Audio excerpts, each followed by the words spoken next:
Alpha palliative care യൂണിറ്റിന്റെ പുതിയ കെട്ടിടം ആൽഫ ഹോസ്പീസിന്റെ നിർമ്മാണോദ്ഘാടനം നടന്നു. ബെന്നി ബെഹനാൻ MP ഉദ്ഘാടനം നിർവഹിച്ചു. ഈ കാര്യത്തിൽ ഉണ്ടാകണം എന്ന ഒരു അഭ്യർത്ഥന എനിക്ക് നിൽക്കുന്നത്.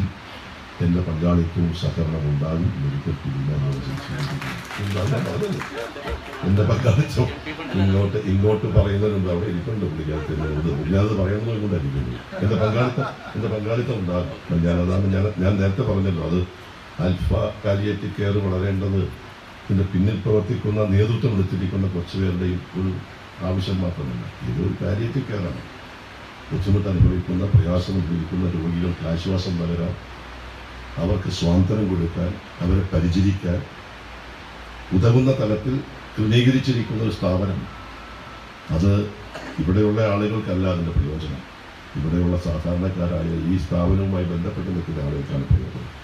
അതുകൊണ്ട് ഈ സ്ഥാപനത്തെ വളർത്തിയെടുക്കേണ്ട ഉത്തരവാദിത്വം നമുക്ക് എല്ലാവർക്കും ഉണ്ട്. അത് നമ്മൾ കൂട്ടായി പ്രവർത്തിക്കണം എന്ന അഭ്യർത്ഥനയാണ് നിൽക്കുന്നത്. ആൽഫയിലെ മുതിർന്ന അംഗം സുരേന്ദ്രൻ തൈവാലത്ത് ശിലാസ്ഥാപനം നിർവഹിച്ചു. Alpha palliative Mala unit president AA Ashraf അധ്യക്ഷത വഹിച്ചു. ഗ്രാമപഞ്ചായത്ത് പ്രസിഡന്റ് PK രാധാകൃഷ്ണൻ, ഡോക്ടർ സലാം, സുരേഷ് ശ്രീധരൻ, ഡോക്ടർ ജോസ്, ലിസി പയ്യപ്പിള്ളി എന്നിവർ സംസാരിച്ചു. ആധുനിക സൗകര്യങ്ങളോടെ പാലിയേറ്റീവ് ഫിസിയോതെറാപ്പി, ദീർഘകാല പരിചരണത്തിനുള്ള കെയർ ഫോം, ഡയാലിസിസ് തുടങ്ങിയ സേവനങ്ങൾ ഉൾപ്പെടുന്നതാണ് പുതിയ കെട്ടിടം.